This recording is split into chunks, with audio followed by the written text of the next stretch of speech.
और ज्ञान वापी से जुड़े दो मामलों की आज है सुनवाई। इलाहाबाद हाईकोर्ट में होगी मामलों की सुनवाई। हिंदू पक्ष ने हाईकोर्ट से नियमित पूजा की मांग की है। मस्जिद कमेटी की तरफ से वकीलों ने किया है विरोध। इलाहाबाद हाईकोर्ट में मामले की सुनवाई आज। हिंदू पक्ष की नियमित पूजा की दरअसल जो मांग है उसको लेकर सुनवाई होगी। हिंदू पक्ष लगातार ये मांग कर रहा है कि उन्हें वहां नियमित पूजा का अधिकार मिले। मस्जिद कमेटी की ओर से लगातार इसका विरोध किया जा रहा है। ज्ञान वापी से जुड़े आज दो मामलों पर सुनवाई होगी। इलाहाबाद हाईकोर्ट में मामलों को लेकर सुनवाई होगी, जिनमें एक वहां पर पूजा करने को लेकर है। हिंदू पक्ष की नियमित पूजा की मांग जिसको लेकर आज कोर्ट में होगी सुनवाई। मस्जिद कमेटी की तरफ से वकीलों का इसको लेकर विरोध।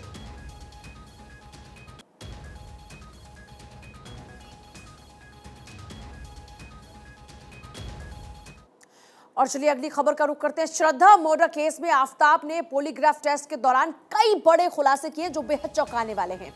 पूछताछ में उसने बताया है कि वो केवल हिंदू लड़कियों को ही अपना निशाना बनाया करता था। यहां तक कि श्रद्धा के जिंदा रहते वक्त भी उसने करीब 20 लड़कियों से रिश्ते बनाए। वो सिर्फ हिंदू लड़कियों को ही टारगेट करता था। श्रद्धा की हत्या के बाद वो एक मनोविज्ञानी को अपने कमरे पर लाया था जो एक हिंदू थी। उसे उसने श्रद्धा की अंगूठी तोहफे में देकर शिकार बनाया। साथ ही उसके कई हिंदू लड़कियों से भी और संपर्क थे। वहीं आफताब को श्रद्धा की हत्या करने का कोई दुख नहीं है।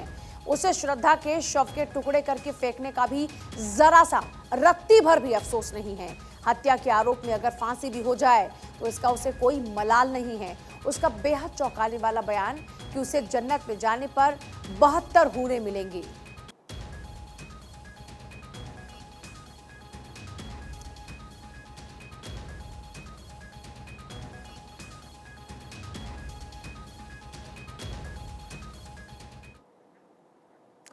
देखिए, आपने देखा कि अभी तक पॉलीग्राफी टेस्ट के जरिए कई खुलासे हुए, चौंकाने वाले खुलासे। नार्को टेस्ट भी अभी होना है।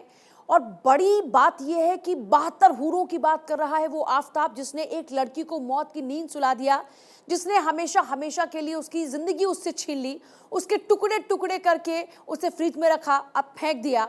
आइए आपको ग्राफिक्स के माध्यम से दिखाते हैं किस तरीके से 72 हूरों का ख्वाब देख रहा है आफताब। हर बार हिंदू लड़कियों को ही वो टारगेट करता था। उसने कहा कि जन्नत में उसको 72 हूर मिलेंगी। डेटिंग ऐप के जरिए वो लड़कियों को फंसाया करता था, ट्रैप करता, उनसे कांटेक्ट में आता, उनसे बात करता, उनसे रिश्ते बनाता और इसी तरीके से वो लगातार लड़कियों को टारगेट कर रहा था, खासतौर पर हिंदू लड़कियां। श्रद्धा के बाद भी 20 करीबन लड़कियां उसके संपर्क में आई और उन्हें अपना उसने गर्लफ्रेंड बनाया। हिंदू लड़कियों को, गर्लफ्रेंड को श्रद्धा की अंगूठी तक तोहफे में दी जो कि मिल चुकी है। तो जरा सोचिए किस तरीके से ये हिंदू लड़कियों को ही टारगेट कर रहा था। जन्नत के लिए आफताब को फांसी भी मंजूर है, वहां भी उसे जन्नत में भी उसको हूर चाहिए। हैरत की बात है, ऐसी मानसिकता के लोग आज भी समाज में रह रहे हैं। उसे एक लड़की की हत्या करने का रत्ती भर अफसोस नहीं है। उसे हमेशा हमेशा के लिए मौत की नींद सुला दिया, लेकिन उसको जरा भी इस बात का एहसास नहीं है कि उसने कितना बड़ा गुनाह किया है। उसे तो 72 हूर नजर आ रही हैं जो उसको लगता है कि आगे उसको मिलने वाली हैं। अगर उसको फांसी के फंदे पर लटकाए भी गया तो उसे लगता है कि जब वो उसको जन्नत मिलेगी, उसे ये लगता है कि उसको जन्नत नसीब होगी और उस जन्नत में जाकर उसको मिलेंगी वहां पर 72 नूर। तो यहां पर सोचिए, पहले हिंदू लड़कियों को टारगेट कर रहा है और वहां पर भी उसको हूरों की अभी भी उम्मीद है। उसे लगता है कि उसे वहां जाकर भी हूर मिलेंगी।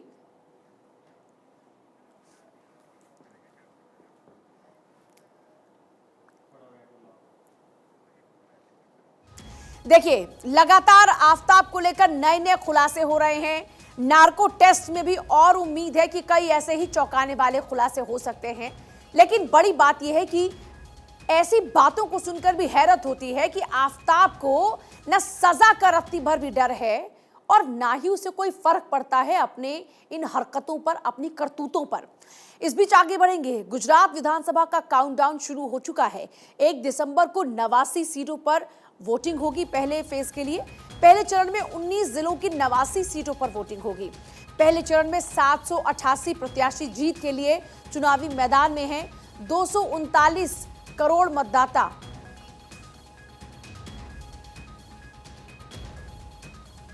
उम्मीदवारों का भाग्य तय करेंगे। पहले चरण में बीजेपी, कांग्रेस, आम आदमी पार्टी में त्रिकोणीय मुकाबला है। बीजेपी कांग्रेस के 89 उम्मीदवार की जो किस्मत है वो दांव पर है। आम आदमी पार्टी के 88 उम्मीदवार चुनावी मैदान में हैं। बाकी बची 93 सीटों पर 5 दिसंबर को मतदान होगा।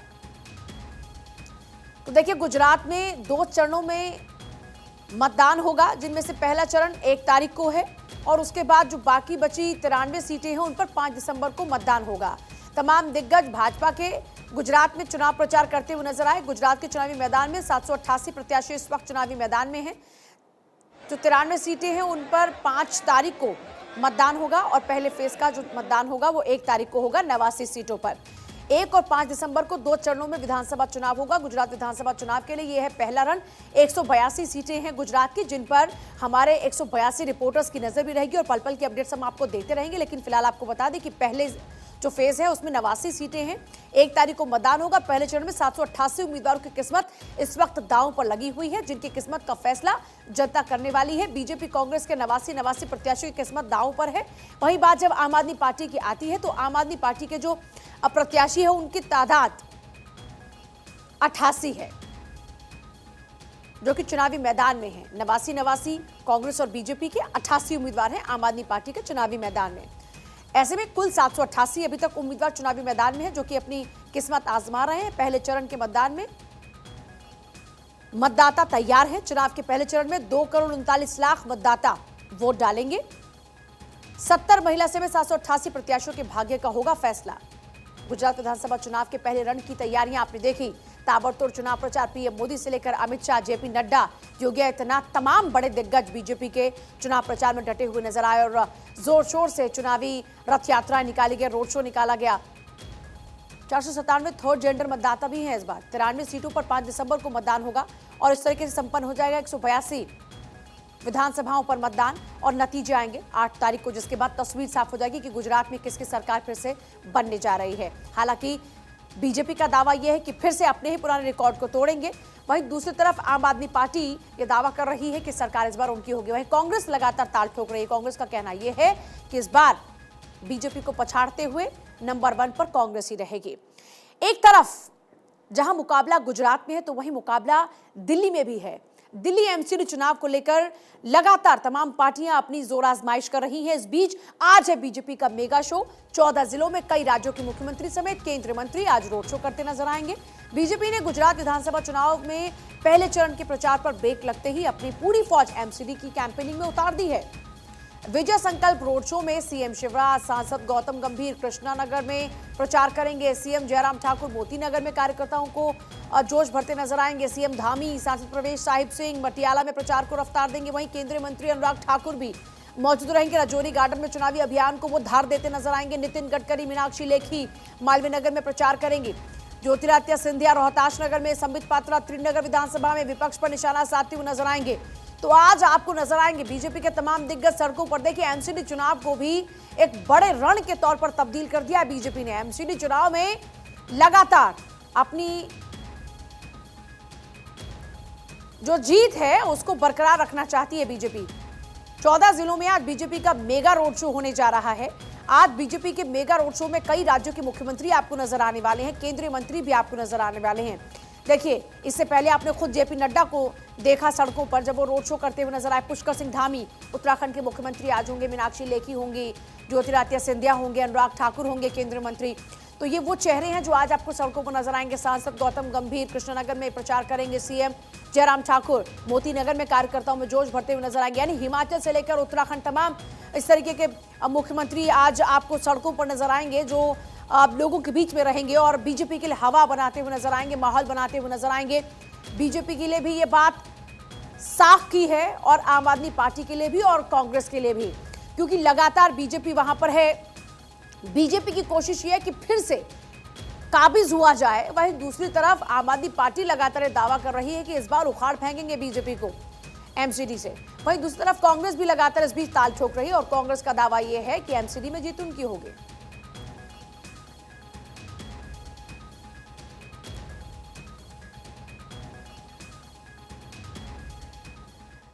और अब आपको दिखाते हैं यूक्रेन से जुड़ी 24 बड़ी खबरें। कीव में मिलिट्री ट्रेनिंग लेते लोगों का वीडियो आया सामने। यूक्रेन की राजधानी कीव में लगातार मिलिट्री में हो रही लोगों की भर्तियां। कीव में कई जगहों पर बिजली सप्लाई बहाल। भारी ठंड के बीच एक्शन में यूक्रेन आर्मी, बर्फीले इलाकों में यूक्रेनी टैंक फ्लीट का मूवमेंट, गोले दागते बढ़ रही यूक्रेन आर्मी की टैंक फ्लीट। यूक्रेन आर्मी के BM-21 का एक्शन, रूसी ठिकानों पर बरसाए ताबड़तोड़ रॉकेट्स, 80वें एयर असॉल्ट ब्रिगेड ने किया हमला। यूक्रेन ने अपनी सबसे ताकतवर तोप 2S7 पियोन से किया रूसी ठिकानों पर हमला। 2S7 सोवियत टैंक की सेल्फ प्रोपेल्ड हॉबिट्जर है। वॉर जोन में गरज रही अमेरिकी हॉबिट्जर, यूक्रेन ने जारी किया M777 के एक्शन वीडियो, हमले में रूसी सेना को भारी नुकसान। जंग में फ्रेंच हॉबिट्जर का कहर, 155 mm तोप से जबरदस्त हमला, मिलिट्री मदद के तहत फ्रांस से मिली है तोप। रूसी आर्मी को बड़ा झटका, यूक्रेन आर्मी ने मार गिराई रूसी किंजल मिसाइल। ओजा एयर डिफेंस सिस्टम का एक्शन, मिसाइल से टारगेट किया रूसी drone, short range tactical missile system है ओजा। जंग के बीच विचलित करने वाली तस्वीर, यूक्रेनी सेना ने ड्रोन से गिराया बम, चपेट में आए ट्रेंच में बैठे रूसी सैनिक। यूक्रेन का रूसी ठिकानों पर रॉकेट अटैक, यूक्रेन आर्मी इस्तेमाल कर रही लॉन्चर। यूक्रेन आर्मी ATGM से कर रही हमला, निशाने पर है रूसी टैंक और मिलिट्री व्हीकल्स। वायर गाइडेड हमले करती है 84 पिगॉट। रूस को जेपोरिजिया प्लांट खाली करना पड़ेगा, जेलेंस्की के एडवाइजर मिखाइलो का दावा, रूसी डिफेंस लाइन पीछे हट रही है। यूक्रेनी ठिकानों पर रूस का बैक टू बैक फायर, यूक्रेनी मिलिट्री पिकअप और पोजीशन तबाह, रूसी सेना ने जारी किया ऑपरेशन का वीडियो। यूक्रेन को ब्रिटेन ने भेजी ब्रिमस्टोन 2 मिसाइल, ब्रिटिश एयरबेस से लोडिंग और डिस्पैच की तस्वीरें आई सामने। खेरसोन पर फिर छिड़ सकती है भयंकर जंग, अपनी पोजीशन मजबूत कर रही रूसी सेना, ईस्ट खेरसोन में डगआउट बना रही रूसी सेना। क्रेमेना पर बड़े हमले की तैयारी में यूक्रेन, भयंकर सर्दी का फायदा उठाकर होगा हमला, बर्फबारी के बाद होगा हमला। नोवा काखोवका से यूक्रेनी सेना से डरकर लौटे सभी रूसी सैनिक, यूक्रेनी नेशनल रेजिस्टेंस सेंटर का बयान। एक हफ्ते में यूक्रेन आर्मी का सबसे बड़ा हमला, 11 वेयरहाउस, 6 बेस और कमांड पोस्ट तबाह, रूसी सेना का एक ऑयल डिपो भी ध्वस्त। यूक्रेन के विशो रोड में रूसी मिसाइल हमले में 7 की मौत, रूसी सेना ने बरसाई 23 मिसाइल्स। अंधेरे में डूबी रहेगी यूक्रेनी कैपिटल कीव, कीव के मेयर का बयान, बसंत का मौसम आने तक रहेगा पावर संकट। रूस यूक्रेन जंग के बीच बेलारूस के राष्ट्रपति को अपनी हत्या का डर, लुकाशेंको ने कुक, नौकर और गार्ड हटाए, अपने विदेश मंत्री की मौत के बाद उठाए कदम। रूसी सेना ने निकोपोल पर रात भर की फायरिंग, 2 बस्तियों पर 30 गोले भी दागे।